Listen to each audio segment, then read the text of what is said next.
Hi, James. Thank you for coming in. Yeah, no worries, Dean. Great. Good to see you, mate.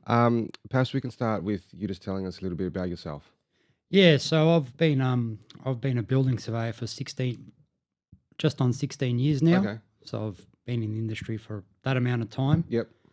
Um, and I've worked across the private and public sectors. Mm-hmm. I currently run my own firm, Adapt Building Surveyors. Adapt. Yep. Yep, Adapt Building Surveyors, and we do private certification And services. whereabouts is that? That's located. The office is located in Collingwood. Okay. So yeah, Yep. we're there, and yeah, we work across all types of projects, from small domestic to medium and larger commercial Okay. type projects. So we see it all, and I've see it seen all. it all as well. You've seen it Both all. the private side, Yep. and both private and in council. I've seen both sides as the fence. Oh, so you did a bit of council as well. Yes, Yeah. I worked in the public sector for a little bit. It was only a year and a bit I was there. Yeah. And that was good as well, to see the other side of the fence, to see what council have to put up with and what their issues are with the industry. So what sort of work were you doing there with council? Like what sort of permits and stuff? Council, although where I work did do building permits, their role is more as an enforcement type role nowadays. They've moved away from building permits just because they're probably under-resourced, and, risk comes with building permits. Yeah. So council's more on the enforcement side of things now, where Okay. if you build an illegal extension, a legal carport, they'll send out building notices and issue enforcement. Did you ever come across anyone that was living in a dwelling without, say, an OC permit or something like that? Specifically not at council, but it happens. I'd say it happens. Okay. And if we're notified, or it becomes, if we are notified in any way, shape, or form as a private building surveyor, if it's if it's one of our projects, we have to act. Okay. If we get notified by email, So- we have to. So what's the worst that could happen if someone is in a house without an OC permit? Well, we issue an occupancy permit based on the house being suitable to occupy. It's not a full compliance statement. Yeah. It's very hard to determine full compliance Yeah. for any project. Yep. And in all projects, if you look hard enough, you're going to find some form of non-compliance. So with an occupancy permit, it's based on the mandatory inspections we do during construction, which is just at a couple of small phases of the project. They're set in the Building Act. So upon completion of each stage, we'll come and do an inspection. Yep. And if it passes, so be it. The project continues. If not, Yep. we send out inspection reports. But the occupancy permit's issued at the end of the project. Once the final's done, we collect all the certificates, and then we form a view that it's suitable to occupy. So from the surveyor's point of view, is your job done once that OC permit is issued? In a way, yeah, that closes off at the project. However, I believe the liability period's about 10 years after that occupancy permit issue. Oh, yeah, but as in from your involvement Yeah, on that that closes our project, loop. you close the file. That closes the loop. That's it. We're done, and occupancy permit means suitable to occupy. It sometimes doesn't necessarily mean the works are fully completed. That's right. Yeah, So so they're it's, two different. it's possible that you've issued an occupancy permit to the owner, right? Yep, But it's also possible that the builder's not finished doing the entirely in its completion. Yeah, correct. And we prefer not to do that. But if all parties are on board with issuing an occupancy permit, and for example, floors aren't fully complete, Yeah. paint's not complete. This is on a domestic project, yeah, Right, so yeah, it's yeah. housing. Yeah. We'll issue it, but ultimately, in best case, you want to issue an occupancy permit when the job's complete. As in that's the best case. Best case, yeah. Besides some minor defects, the builder might have to come back and fix, and they're probably not compliance issues. They're more so quality type Okay. matters that the owner and the builder. That's more of a contractual matter between them. All right. We try not to get too involved Yeah. in that, because that's more Yeah. quality. Okay. So could you tell me what the difference is between quality and a compliance issue or an item? Well, sometimes they overlap. Yeah. That's certain, but I guess quality is more so standards. There's a standards and tolerance guideline, and that probably details quality a bit better. Compliance is pretty black and white in some ways. If it doesn't comply with this standard or this, Yeah. building code requirement, then you have to issue direction, or you got to use enforcement powers. Yeah. Yeah. Okay. So what, like, can you think of an example where there is maybe a grey item where it's maybe both or they overlap? not from the top of my head. I'm sure there are items that overlap.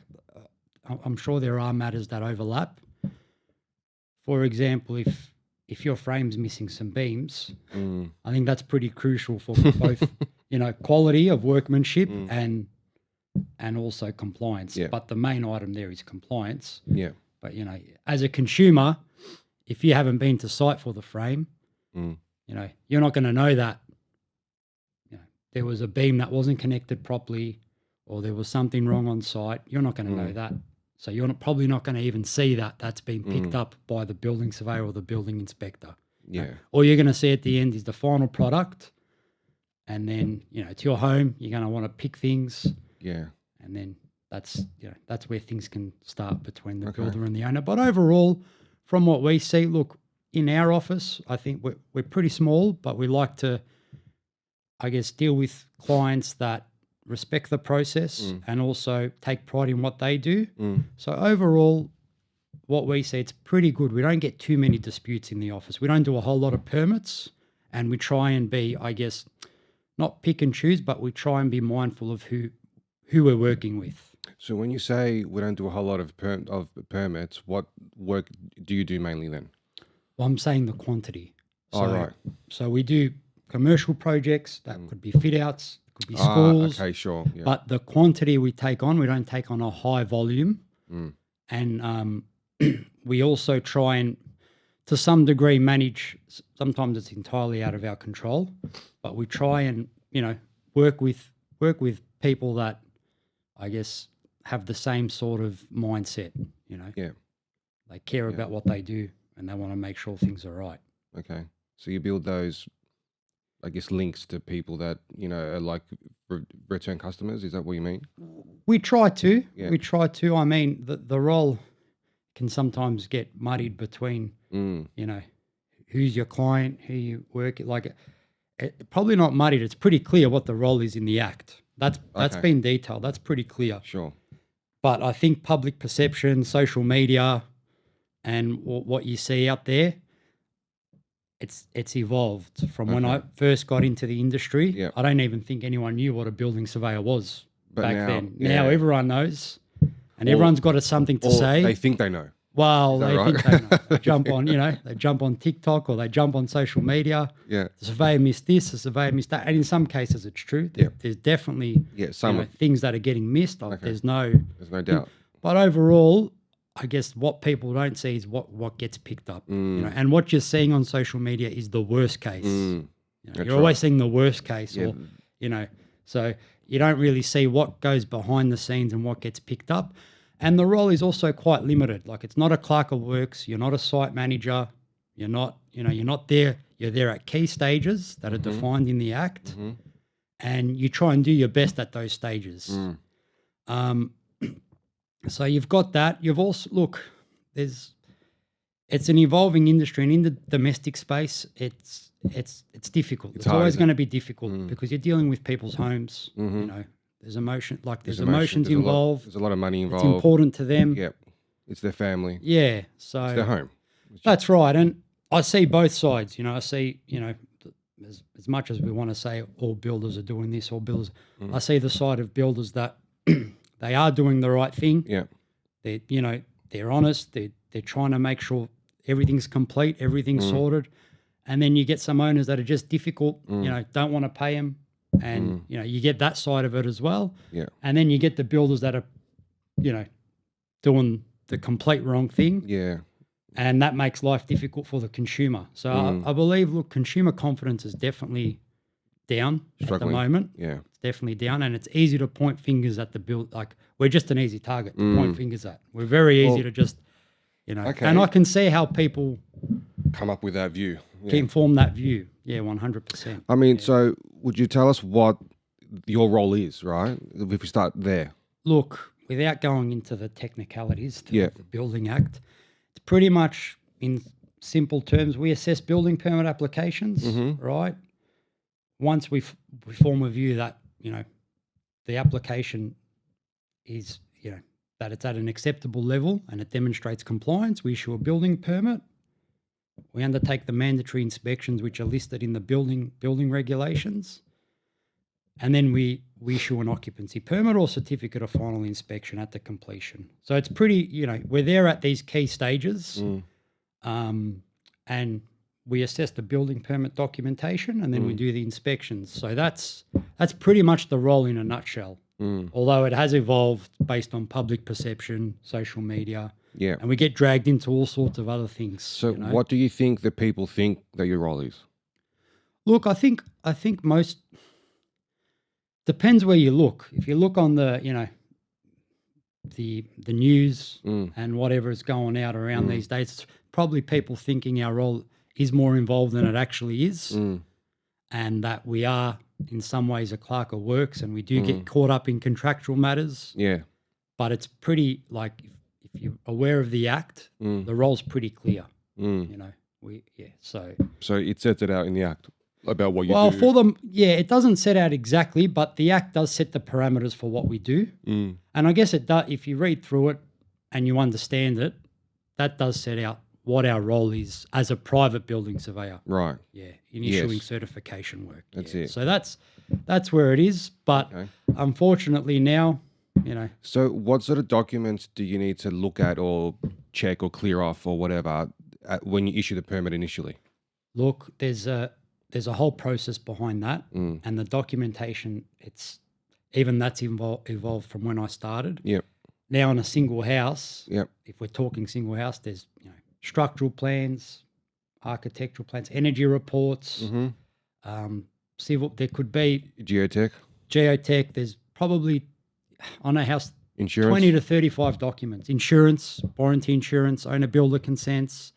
And on commercial projects, that could be 100, that could be much more documents. So services plans. when you're talking about sketch drawings and architectural designs and all that, are you expected to ensure that the designer's got it right, or like what sort of involvement do you have?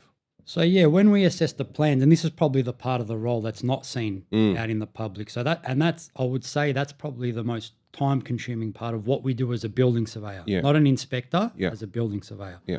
So we assess the plans, and on a small residential house, that could take, depending on your way of assessing the plans, that could take half a day. On a larger house, it could take 2 days. It just depends. It just ranges. So that's the side of the role people probably don't see. So it's not just the thing of submit documents to a person and you get a permit. They stamp it. Even though that can happen sometimes. Let's not get into that too much. So there's a process behind that. And it can go from simple designs can take much less time, but more complex houses that are larger, they take more time. Same as commercial projects. When you talk about assessing the plans, like what do you mean by assessing? Like, are you analyzing it? Are you ensuring that it passes certain codes? Like, what do you mean by assessment? Well, there's a whole BCA on what the minimum requirements are, and that our role is to enforce the minimum requirements. That's important, right? The BCA and the standards set the minimum requirements. And actually under the Building Act, we can't enforce any more. So I can't get you to do any more or less than what the standards, prescribe. So that's the role in that case. So you're assessing everything. You're really just going over it, reviewing. It could be siting on a house development, like the setbacks. You're reviewing waterproofing details. You're reviewing whether there's natural ventilation, natural light. There's a whole. It's quite involved, isn't it? It's very involved. It's like, I mean, you got to look at these plans. When I would take it that most surveyors are not architects, they're not designers, Correct, by trade, but you have to look at these plans and ensure they're passing or meeting the minimum standards when it comes to the codes. The design. Yeah. So a lot of. So that's where the time goes, and it kind of flows through when you get. Sometimes you get a set of plans from a designer, and that's where it starts. You can see that from that point, they've gone to a designer that doesn't really doesn't really care about design codes and practices, and then you're battling to get it at least somewhat, shown to be compliant, like detailed enough to comply. So you run into some issues there, but overall, on the projects we deal with, overall it's pretty good. But that's still a process. So once that process is done, we review the structure, we review the whole permit package. So there could be 30 documents up to hundreds of documents on a large commercial project, and then we'd send out a letter to the design consultants to close out our list, and then hopefully once that's closed out, you issue a permit. So there's a process behind the scenes that a lot of people don't. It doesn't. Well, there should be a process behind the scenes, and most people do follow that. Yeah. But there are some. Like in anything, there's of course. Yeah. With it the varies. insurance, what sort of checks and balances does the surveyor need to do with respect to ensuring that there is insurance on the property or on that project? You're talking warranty insurance Domestic now for insurance. domestic, Domestic. because that's limited, up to just single houses and apartment buildings 3 stories in height. Correct. That's the general type Yeah. thing. But so the Act is pretty clear in that you must not issue a permit. I believe it says something to that effect. You can't issue a permit unless you have checked that the warranty insurance and the contracts, the builder's details match. So that's the ACN and their name. Okay. So if one of those two things don't match, You send it back. you send it back and you shouldn't issue. You don't issue a permit. Yeah. You don't. And, what we see in the office, sometimes it's just pure, like people they don't want to fill out details, so they'll miss something or they'll skip something. But it can also, in some instances, it can be that they don't match for other reasons. There's other things that could be the reason. Right. But the Act is clear that you should not issue a permit. Yeah. Whether, they lob that onto building surveyors as well, as they've lobbed a lot of things onto building surveyors. I think you said at the start that they've changed some things since you've come into the industry. That's one of the things they've changed since you started? Yeah, that is. Yeah. We never used to have to check contracts. and then- never got involved in And that. then who was checking it Well, before the surveyor did? I don't know. It wasn't just something. wasn't We checked? just got warranty insurance. We made sure there was a warranty insurance certificate, and that was the bare minimum. Now we have to check the contract to make sure it matches. And, there's an authority issuing these insurances. There's a builder taking them out. My question is, why aren't there checks along the way? Yeah. Why is it left up to the last? Yeah. It's almost the last man standing, the last line of defense. It's an easy thing to check. But should it be checked by others as well? Would you say? Yeah, a that's lot of pretty things good should comment? a lot of things should be checked by others, and that's, I think, where there's that misconception that it's all just, we're such a small cog in the wheel, where you've got designers that are just, there's no careful compliance in their design. You've got that, there's a whole bunch of things that are going on, and we're just easy to point the finger at. The target, right? Yeah, because you're seen as the person that's approving, Yeah. issuing permits and giving occupancy permits, where it's quite clear that none of that means absolute compliance. Yeah. None of that means absolute compliance. What do you mean? Okay. You mean like the sign-offs that you are doing doesn't mean absolute compliance with everything that's there? Is in like the quality checks isn't part of that? Quality is another matter that we discussed, but more we try and get the permit documentation up to a level where we form a view that the on-site construction has the ability to comply, right? So we get it up to a point where it complies on paper,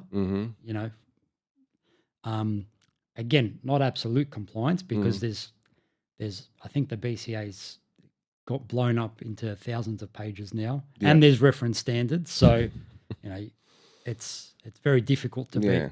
But you try and get it to a point where it's the big, like the waterproofing and that. This is on smaller domestic projects. So you try and get it to a level that's detailed enough to comply. You issue your permit, you do your inspections, And at the end of the project, you collect your certificates from the builder Yep. and you issue an occupancy permit. And it's none of it's absolute compliance. I mean, there's so many rules and standards. Mm. You know, it's Mm. So when are you going onto site? Like, there's certain stages that you must go out and do an inspection. When are those stages? so it depends on the project, Okay. right? So there's mandatory notification stages, and they're quite clear in the Building Act. So for domestic, it's pretty much your footings, Mm-hmm. frame, and final. So footings there can be a few inspections with footings, your piers, your pre-slab, sand bed, steel. So it's quite clear. The Act's quite clear, and then we can also prescribe more inspections on the building permit. Okay.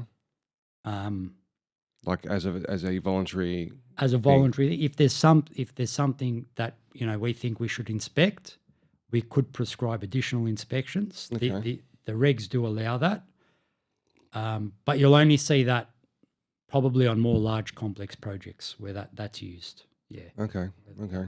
That tool's used. Yeah. What about waterproofing and things like that? Like how much involvement do you have with those sort of issues? Waterproofing is a big issue. Waterproofing I think it's balcony waterproofing. Yep. is a bigger issue than internal waterproofing. But however, they're both issues that cost the consumer a lot of money, especially in the apartment space, 3 to 5 story apartment space. Yep. And I think that starts with good design practice. Okay. I've had clients come through with projects that they're helping the owners corp on, and you can see from the very beginning the design was doomed to fail. So you set the builder up for fail, set the builder up for failure. It's been approved, but there's been no real. It's just been stamped, and that did happen. I think we're getting a bit better. I think as an industry, we're getting a bit better at reviewing those details and being mindful of. I mean, is there a difference between a design that is bad and then a design that didn't meet the standards of which the surveyor should have picked up on? Are they two Yeah, it different happens. things? Oh, well, with waterproofing, it's pretty clear it's clear in terms of there's a standard. Balcony waterproofing, there's a standard you have to comply with. Yeah. So you got to design to that, and that's good practice. Yeah. Like it's not just good practice, that's the minimum you have to do to comply. Yeah. And I mean, even if the design complies, what happens on site? That's another story. Yeah, that's the other So if the design from the beginning hasn't, It's questionable. and the design might even comply potentially, but it's a bit, you can just, if it hasn't been designed by the correct consultants, you probably sometimes need to go above and beyond what the standards say, because the standards have the bare minimum, Right. so. Okay. And then if you show a compliant design, what happens after is, what happens on site is another thing, really. Yeah. And once it's all covered up, it's very difficult to inspect it. Right. Okay. Yes. Once it's all tiled and everything. Is that what you mean? Yeah. That's balconies. Internal waterproofing is probably, you get your the builder tries to manage it as best they can. And, that also has issues. There's also issues with internal waterproofing. Yeah. Yeah. Okay. Do the surveyors do waterproofing inspections, or are they going to start doing them? Is there some change going on about that? There has been there was a document that's come out from I think the state government that's pretty much trying to bring in mandatory inspections for pre-framing. Pre-lining, not pre-framing, pre-lining. So that's once the plumbers and all that have cut through the frame to rough in, and also waterproofing. Okay. He hasn't started yet. It hasn't started yet, Okay. but that's only for apartment type buildings, class 2s, 3s, and 4s. So yeah, apartments, hostels. Okay. So that's where that's going to come in, not single dwellings. Right. Yeah. So your mum and dad investors aren't going to be covered by that? No. At the moment, with At the the current from what proposals. I can see. This is just a proposal. I Yeah. don't think it's been put in, because with what you got to understand with these sorts of proposals, Mm. there's more inspections. That's all well. That's There's all more well cost, and good. right? There's more cost. Mm. It costs the consumer more. Mm. You know, There's more there's delays, delays. There's potentially in delays. if you're having to come out, there is a delay. There's a time component to that as well. That's right. And the other thing is, it's resources on the industry. The industry already doesn't have Mm. a large amount of resources. As I said, we're only a very small part of the process, Mm. and then you're going to put in waterproofing inspections, and I don't know what capacity it's going to be, but everyone's got to train up to know what to look for. Well, Now, that's the other thing. It's all well and good to say yeah, you need to go out and do a waterproof inspection. Do you have those skills and expertise to even detect what's wrong? well, you Because can it's look so at simple specialized. details, and you can see, you can try and read that, and for the most part, you probably get it mostly correct. But yeah, you need to be trained. It's almost a specialist field in its own right, waterproofing, And I mean, even pre-lining, framing, when they've cut through the studs, we see the frame before the plumber and electrician and the other trades have sliced and diced all the studs to put in their services. Mm. So so it does bear more burden on the industry. I think it aims to protect consumers, but it also potentially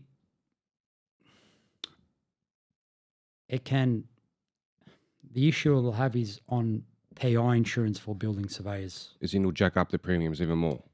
If Potentially. there's a lot of claims, which you're going to try stop these claims. I guess that's part of what the intent is. Ultimately, I don't know if that's what's going to happen, but there's also another PI. There's also insurance to drag in, and then the consumer pays for that in some way anyway, because It gets passed down. if our PIs are already blown out, right? That's another thing that's not really spoken about, because we're just become like it's like a fashion statement to go after your building surveyor. The lawyer will get you the file for whatever's happened, and it's just drag who you can in, and the building surveyor is always there for the taking, whether you've done the wrong thing or not. Your PI is there for the taking.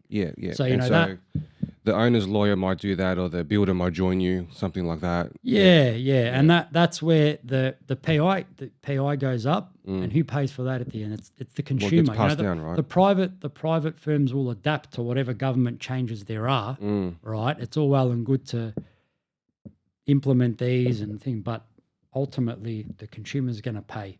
And I'm all for protecting the consumer, because I do think there's been, they've lost confidence in the industry, and for good reason, in some respect, for good reason. But you just got to see what the other side might look like as well. That's all. Yeah, as in like, are we going too far with it? Is that what you mean? Yeah, well, potentially, because if you do a waterproofing inspection, what happens after you leave when the tilers come in and the trades are walking on the materials, and they're working it? You can't control that. You can't control that. It's out of your control. So what about roof plumbing? Like, do you think that's a big issue? I think roof plumbing has always been an issue. It's a difficult trade. When you've got steel roofs and complex type shapes that the roof plumber has to deal with, it's quite difficult. And there's not many. I think there's a shortage in the roof plumbing industry. So there's definitely defects with roof plumbing, and how you fix them is, again, good design practice. And the roof plumber and the builder probably just got to get together at the start of the job and just make sense of what the plans are showing and work it out at the start before they get into the crux of it, and it's too late. Do you think that doesn't happen much? I'm not. I'm sure it happens. We're not privy to You're that not sort of involved stuff. in that, yeah. But I guess we will review a roof design, and we're quite like it. There's a whole standard about roof plumbing. There's and it's quite complex if you look through it. So we just look at basic design principles. There's VBA practice notes. There's all sorts of stuff we use to assess it, and we use our basic knowledge. But the act's clear. We can rely on a roof plumbing certificate. Yeah. So and That, we're that's not the right. we're not the experts in that field. Mm. Nor are we in any Well, field. it's a special. Yeah, exactly. Yeah. We're more So it's a generalists. specialized trade. Even if you jumped on that roof and looked at whatever they did, you can't know for sure if it complies because you're not licensed plumbers, right? Well, that's one thing, and also we can probably tell simple defects that if you read a practice note, you could read it Mm. and see it. But in terms of the actual the roof calculations, how much rainwater goes into gutters, and how much there are simplified forms to work it out. But when it gets into the complexities of it, we can review it and make sense that it's likely it's going to comply and it likely works. Mm. But when you get more complex type designs, I think that's more for hydraulic engineers and Okay. plumbers, roof So, plumbers. so even if the roof plumber was to give you the roof calculations and all those sort of figures, it wouldn't really matter because it's quite complex for a surveyor to know A roof plumber's what not that. going to give. You're probably not going to get that from a roof Yeah, I plumber. know, but if they had to, like Oh, if if they they made a had rule, to, yeah. well, they could probably. There's simplified forms, so we sometimes if we see that the actual roof design looks a bit like looks like it may not comply, or we see something that we think won't work, we'll question the designer. Okay. And there's been times where I've asked the designer and they've said, oh, okay, I'll look into this. And then when the builder jumps on board with the plumber, we'll say, get together and work something out before we issue this permit. Mm. Yeah, so that's happened. Or we'll call the builder and say, can you just run this past your roof plumber? Make sure this is actually going to work on site. I guess that's the starting point.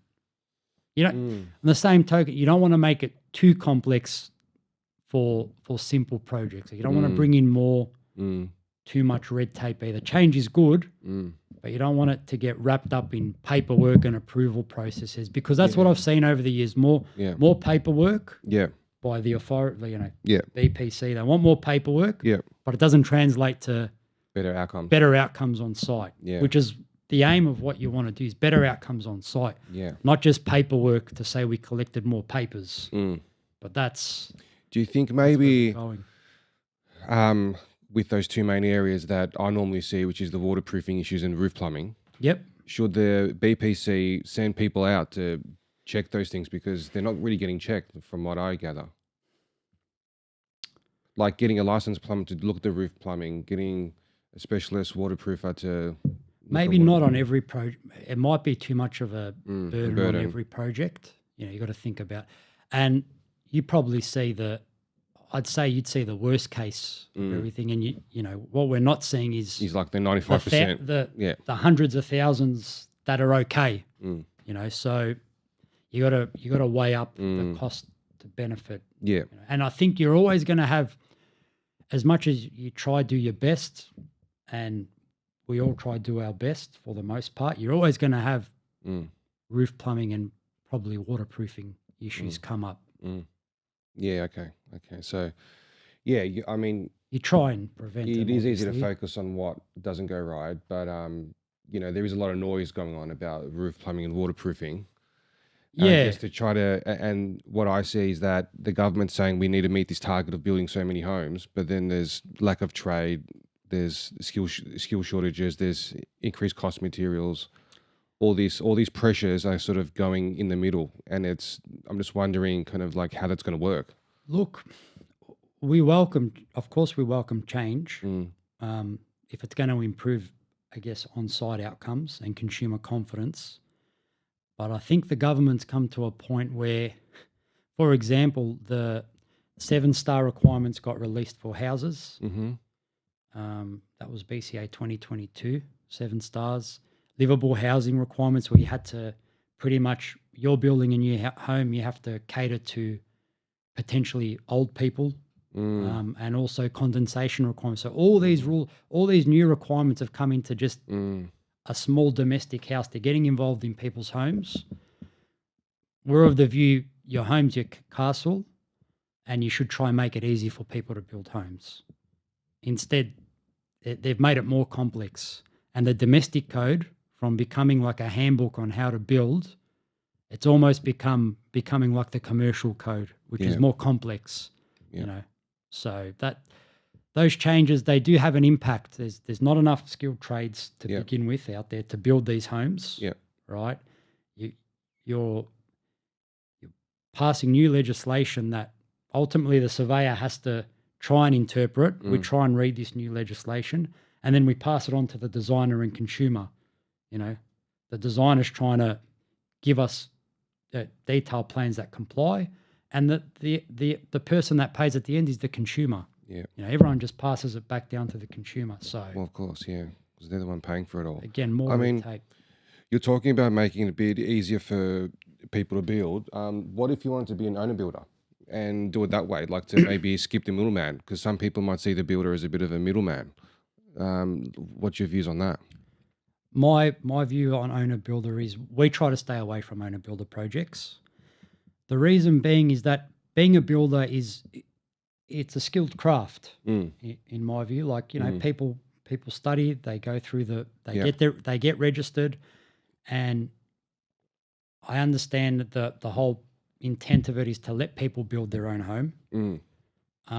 But you are taking away from builders when you do that, because again, it is a skill to manage a build, to manage trades, and you know, owner builders wake up one day, say I want to build my own home, and they go get their owner builder consent, and that can be a complex 3-story house. They can also do commercial buildings, and really, if you want to restore consumer confidence, you got to at least respect that a builder is a skilled. Yeah. It's a skill.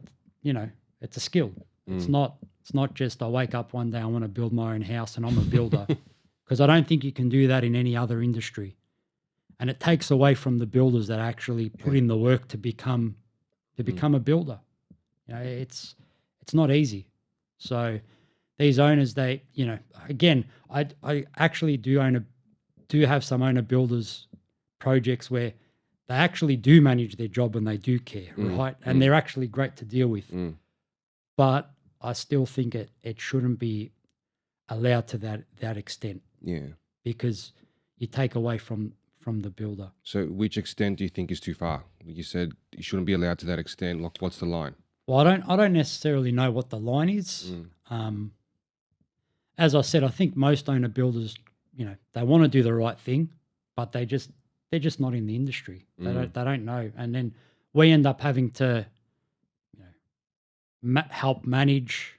Well, you got to help them along the way a You lot gotta help- more than what you would with a builder, right? What you would with a builder, and you get asked all sorts of questions, which is more like probably a site manager type role than an actual. That's not you. Like, that's not your role. That's right. Yeah. And instead of, you know, and then, so they can be difficult, and I think that some of the issues in the industry can be resolved with that, because you're devaluing by tailing it back. Is that you're devaluing the profession of a builder. You know? Well, I get it. I mean, you know, if you want to run your own case in court, you can, right? It's the same kind of thing.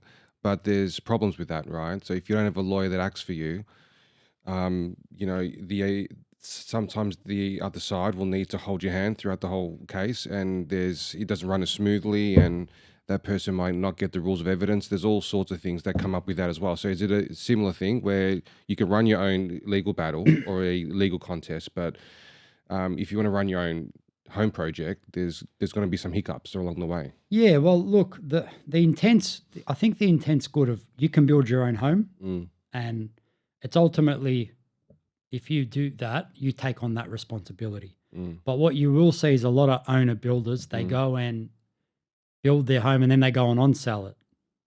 Well, actually, so like, is there a rule about what sort of trades the owner builders need to engage? Like, is in their trades need to be registered and things like that? There is a rule. No one enforces it. Okay. So it's just It's a rule. Okay. So the surveyor doesn't need to enforce it? That's a good question. I don't think it actually happens in practice, and I'm not sure how you would enforce that rule. But the rule, I think the onus is on the owner builder. I'll have to read up on that again. Okay. But I believe it's on the owner builder to engage a registered concreter, a registered bricklayer. But none of these trades go and get registered. Yeah.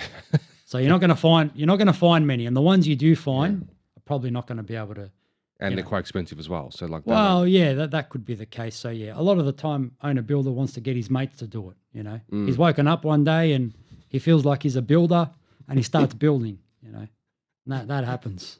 And then you see a trend where they actually go and sell the place like a few years down the track, or even straight away. Yeah, there's a rule around that. It's every 5 years. You can only build your home every 5 years, so you can't just Okay, keep make a churning 'em business out. out of it. Yeah, You yeah, can't yeah, churn it out. yeah. But look, I do. I think some of them do have the intent of living in it, but there's definitely owner builders that go and sell for a profit. I mean, if you're building every 5 years, like that's not exactly. I mean, that is a semi-business, really, because like by the time you buy land, by the time you Yeah, prepare then build whatever, like that might be a 2-3 year project, and then yeah. and then there's a 2 year gap. So that does seem like they can get around it. Well, it's not. You're not building 10 houses a year, but Yeah. if you wanted to do it as a side, like I guess a side hustle type thing, Mm, you could. So that's. But again, like if you want to build a shed on your property or some small type of project, mm, you should probably be allowed to do that, or a little renovation. yeah. You know, so I'm talking the extreme Mm, end of owner builder, and I see some good ones that manage their job better than builders as well. really. Sometimes, yeah. Yeah. So there's two sides to everything. I'm just talking about on the extreme end. Yeah. You get some that have got no idea. They're Mm, asking all sorts of questions, mm. and that's why we try and stay away Stay from away. it. Yeah. Yeah. Yeah. Yeah. Okay. What's some of the worst things you've seen on site? Oh, I've seen some. Look, I've seen some pretty. I guess some pretty shocking things. Mm, mm, um, for look, for the most part, everyone's pretty good. Like in my dealings, but I've worked at some reputable firms, some of mm, the largest firms in Melbourne. Worked on some large projects, high rise apartments, and also large sporting complexes. But you do see, I guess you do see the level of competence mm, drop after, like, when you're working on some large projects, mm, everyone's doing the right thing. Everything as you go down the ladder in mm, terms of, mm. you can see some, yeah, probably it's probably frames that are, we get called for inspections for frames that are incomplete. You know, Mm. fire ratings don't comply. It's a hard one to say what the worst thing I've seen is. Okay. Yeah, it's nothing jumps out at me at the Yeah. Yeah. moment. Yeah. Balcony, I've had to, like, there's been projects where even though we don't inspect the balcony waterproofing, I've seen photos of it, and I've had to call the builder and the owner and say, this is not good enough. You're going to Mm. have to rip Mm. this up and start again. Mm. Get a specialist out there to come and have a look at it. Yeah. So I've caught that, and that I just happened to catch that because of photos I was sent. Yeah. We wouldn't have inspected it. Yeah. Yeah. We had design docs showing, it demonstrated compliance. There was overflows. There was everything a balcony needed. I got these photos, just happened to get sent to me, Mm. just to show me something else. And I said, what's going on here? Like, what's happening here? This has to be ripped up. Mm. There's probably been times where we've issued enforcement for certain things. We've had, there's also been instances builders don't even call up for inspection. They just don't respect the process, and then you got to report them and go down that pathway. Right. So they skip, like they keep working before you do an inspection. Yeah. There's no. Yep. So they need to notify That's you. pretty. That's right? pretty. Yeah. So that would probably be one of when builders, they don't respect the process, and they don't call for inspections. We've had that as well. Yeah, we've had that where it's blatantly. Look. Yeah. Again. Yeah. 98% of builders do the right thing. Yeah. They call up, they know, because there's consequences for not doing that, and they want to do the right thing. But we've had a couple, where they've blatantly not called for inspections, given us a magical certificate from some engineer that said he came and inspected, and you can't verify whether it's been inspected.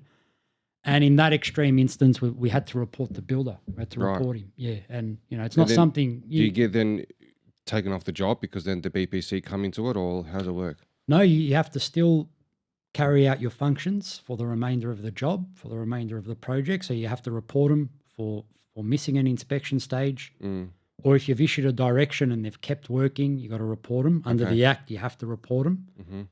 And the issue with that is, from what I gathered, when you report a builder, they know which project they've been reported on. And they know the RBS has reported them. Right. So Yeah.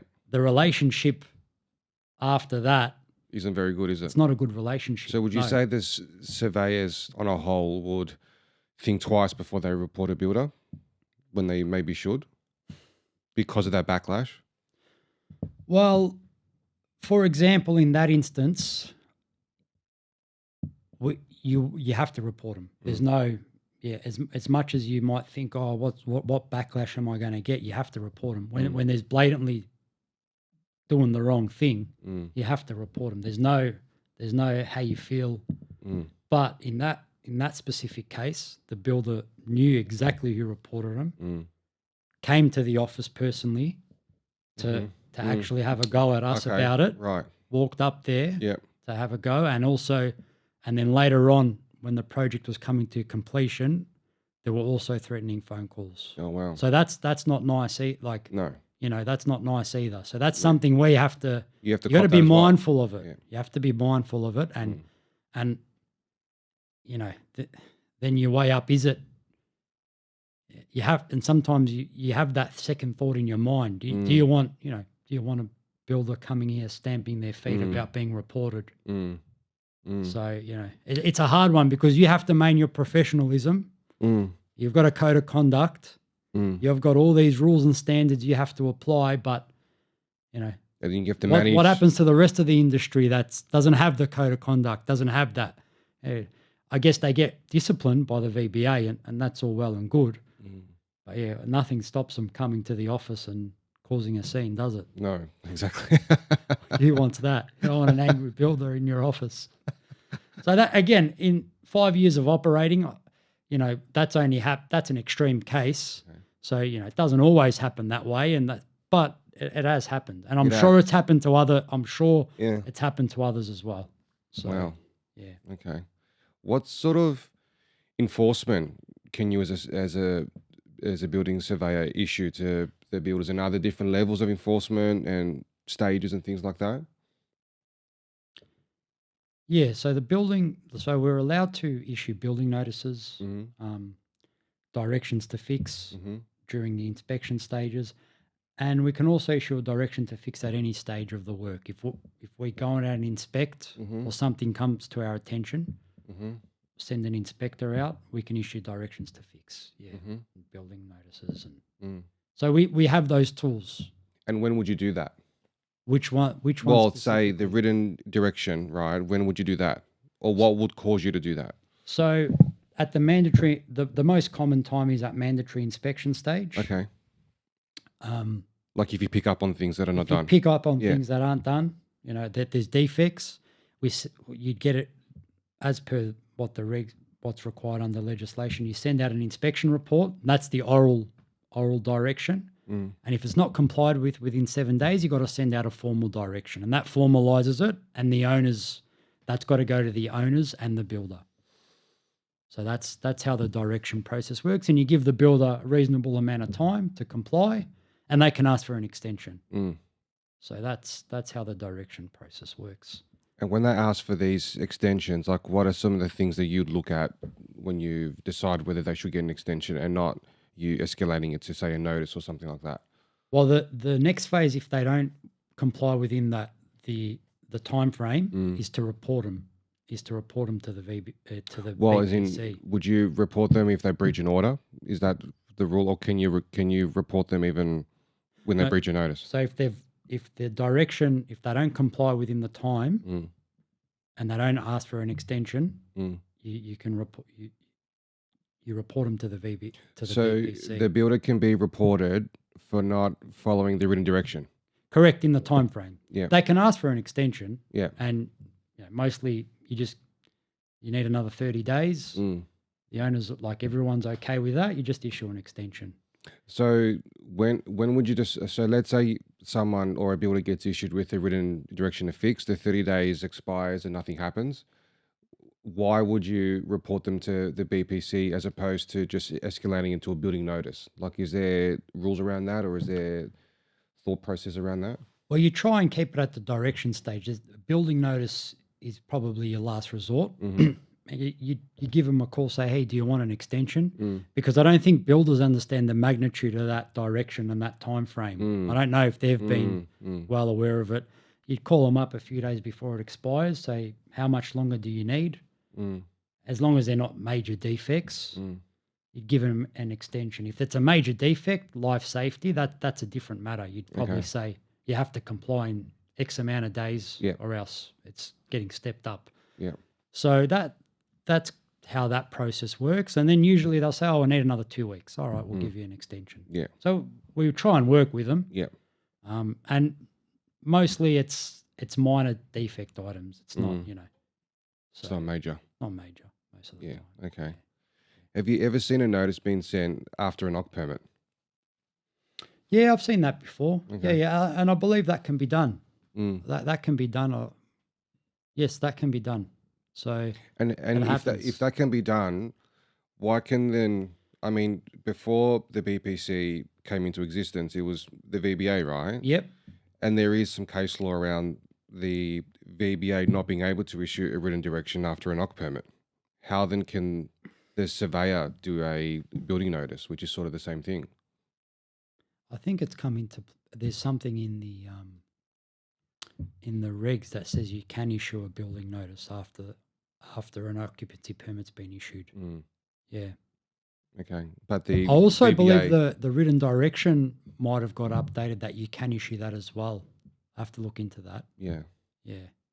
Okay. Typically, in an ideal scenario, you won't be issuing building notices after an occupancy permit issue. No, because is that like would that be a bit of a contradiction with what the surveyor has signed off? Well, it depends on the matter the building notice is issued. Okay. Doesn't mean that because you've got a building notice, your house isn't suitable to occupy or to live in. But yeah, it's obviously not an ideal scenario to be issuing a building notice Yeah. after an occupancy permit issued. It's not. Yeah. It's not where you want to be. No, it's not, is it? But it can happen. It can happen, and the legal framework allows that. Okay. Well, I just want to perhaps leave it on this note. Like, what's one thing or a few things that you'd want people to know about what a surveyor does that perhaps is not in the public eye and is not being spoken about much? Well, it's probably the stuff that no one sees and that doesn't get attention because we are there. We are, for the most part, we try and do the best we can. We try and do our job, and we do pick up a lot of defects that no one does see, and it's left up to us as like the last stand, I guess, to pick these things up where we're such a small cog in the wheel. There's designers, there's builders, there's site supervisors, there's project managers.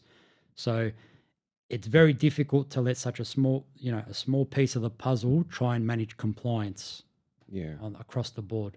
So we do what we can with the tools we're given, and the compliance in the standards and the BCA, there's a lot of compliance things that we have to stay on top of. So that's probably the one thing I'd say. Yeah. Exactly right. All right. Well, thank you very much for your time. No worries. Thank you. Thanks, mate.